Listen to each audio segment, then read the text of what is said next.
Imagine a moment when the ground beneath your feet ceases to be solid. A moment when the contours of the reality you swore you understood begin to tremble, like a reflection in water disturbed by an invisible stone.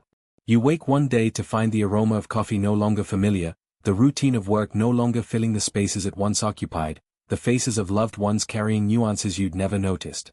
Something has shifted not in the world, but within you. It is as though a veil has been lifted, revealing a cosmic choreography that has always been there, hidden from eyes that, until now, remained closed. This is spiritual awakening, a silent revolution announced not by fanfares, but by whispers echoing in the marrow of your soul. At first, it is almost imperceptible. You carry on working, fulfilling obligations, smiling at parties, yet a restlessness lingers. Everyday conversations feel hollow, material achievements lose their luster, and even relationships that once brought joy now seem superficial. You brush it off, blaming fatigue or stress until one night, as you lie in bed, you realize you are watching yourself from afar. As if there is a you observing another you performing a play scripted by unseen hands. From that point, there is no turning back. Questions arise: who am I when no one is watching? What defines me beyond the roles I play? Is there something deeper, more real, beneath this shell of borrowed identities? The journey that follows is solitary, yet universal. You devour books on spirituality, join meditation circles, experiment with ancient practices. Some resonate, others do not. There are days of ecstasy, when you feel union with all that exists, and days of despair, when you question your sanity. Gradually, you realize the path is not about accumulating knowledge, but shedding layer after layer of conditioning, fears, and lies you've worn to survive in a world that prizes masks. One of the first veils to fall is the need for external validation. You recall posting photos on social media, refreshing the screen obsessively, hungry for likes. Each heart icon was a quick hit of acceptance, each comment, a brick in the fragile construction of your self-worth.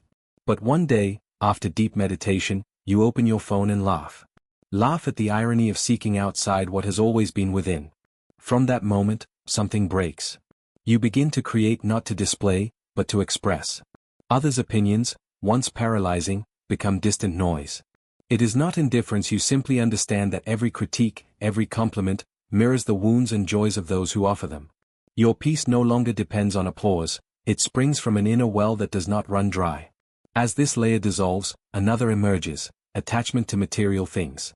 You gaze at your home, your car, your designer clothes, and for the first time see the invisible price paid for them. Endless work hours, sleepless nights, neglected relationships. You realize you've amassed treasures on a ship that will, sooner or later, sink. This is not about renouncing everything to become a hermit, it is about questioning the *y* behind each possession. That expensive watch, is it an adornment or armor? The spacious house, a home or a trophy? You begin to let go, donating, selling, simplifying. You discover the paradox: the lightness of having less feels richer than the weight of excess. One afternoon, walking barefoot on grass, you realize the happiness of that moment could not be found in any department store. The true test comes when life challenges your control. You've always been meticulous: 5-year plans, daily goals, detailed budgets. Then life throws a curveball: illness, redundancy, a love that slips away. In the past, this would have plunged you into chaos. Now, something shifts. Instead of fighting the current, you dive into it. Surrender to the mystery, asking, what is this fall teaching me? Slowly, you see that the most painful moments carry seeds of profound transformation. You learn to distinguish surrender from resignation, one passive, the other potent. You act, of course, but without the desperation to dominate outcomes. Like a surfer dancing with waves rather than trying to tame them. Relationships, too, begin to transform. People who once filled your days now feel like strangers. You notice energy draining in certain company, friends who only complain, family binding you to the past, partners who love your mask, not your essence. Guilt arises: am I selfish for pulling away? But self-love, once an abstract concept, becomes your compass. You learn to say no without lengthy explanations, to protect your sacred space. Surprisingly, the more you honor your energy, the more you attract kindred souls, people who need no masks, who converse in silence, who understand growth sometimes aches but is inevitable. Authenticity ceases to be a self-help buzzword and becomes daily practice. You remember stifling opinions to avoid conflict, smiling through hurt, complying with injustice to preserve illusory harmony. Now, Every authentic act is revolution. Saying I'm not okay with this at a family gathering. Dressing for comfort, not trends. Admitting you don't have all the answers. Losses come, of course. Some call you arrogant, others say you've changed. But a new strength emerges, the courage to be imperfect, to occupy space unapologetically, to exist in raw truth. The final veil the thickest is fear of death. Not physical death, necessarily, but the death of ego, the transient identities you've carried like burdens. One day, you pause before a mirror and no longer recognize the face staring back. Who are you beneath the name, achievements, labels? The answer arrives in a thunderous insight. You are the silence between thoughts, the space holding all forms, the consciousness witnessing the human drama without being lost in it. Death loses its sting. You grasp that you will die many times in this life, to relationships, beliefs, old versions of yourself, and each death is a rebirth. In this phase, even time transforms. The past, once tormenting with regrets, becomes a teacher. The future, a wellspring of anxiety, morphs into possibility.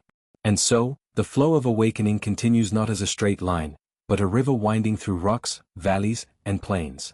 You begin to see each stage of the journey invites a new level of surrender, no longer to spirituality as a concept, but to life in its raw nakedness.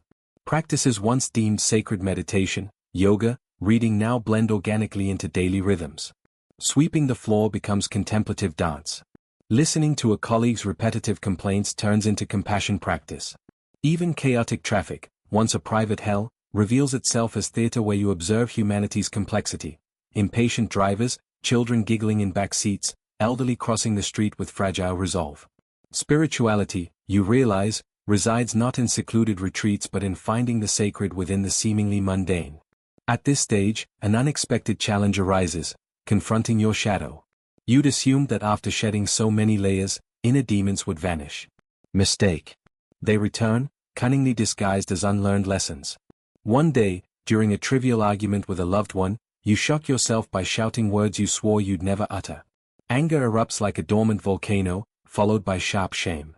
But instead of self-punishment, you sit with your darkness. You discover that rage is not a flaw but a signal pointing to unhealed wounds, unspoken needs. You learn the shadow is not an enemy but a guardian hoarding treasures buried beneath pain. Each rejected aspect of yourself, when embraced, becomes a beacon of self-knowledge. Simultaneously, your relationship with silence deepens, not the absence of sound, but the stillness at the eye of the storm. You find that even amid urban chaos, car horns, chatter, machinery, a subterranean quiet exists. Tune in, and you begin to hear the unspoken, the sorrow beneath a boss's arrogance, the loneliness masked by her acquaintance's chatter, the hope whispered in a stranger's gaze. The world, once flat and predictable, reveals itself as multidimensional. Every person carries entire universes in their eyes, and you cultivate a wordless reverence for this complexity. Gratitude then shifts from daily exercise to permanent state of being. You no longer give thanks only for obvious blessings, health, love, sustenance, but for crises that sculpted you, losses that freed you, even betrayals that taught you self-trust. One morning, taking out the rubbish, you marvel at the miracle of moving arms, lungs filling with air, earth spinning in cosmic perfection. You weep not from sadness, but awe at the mystery of being alive.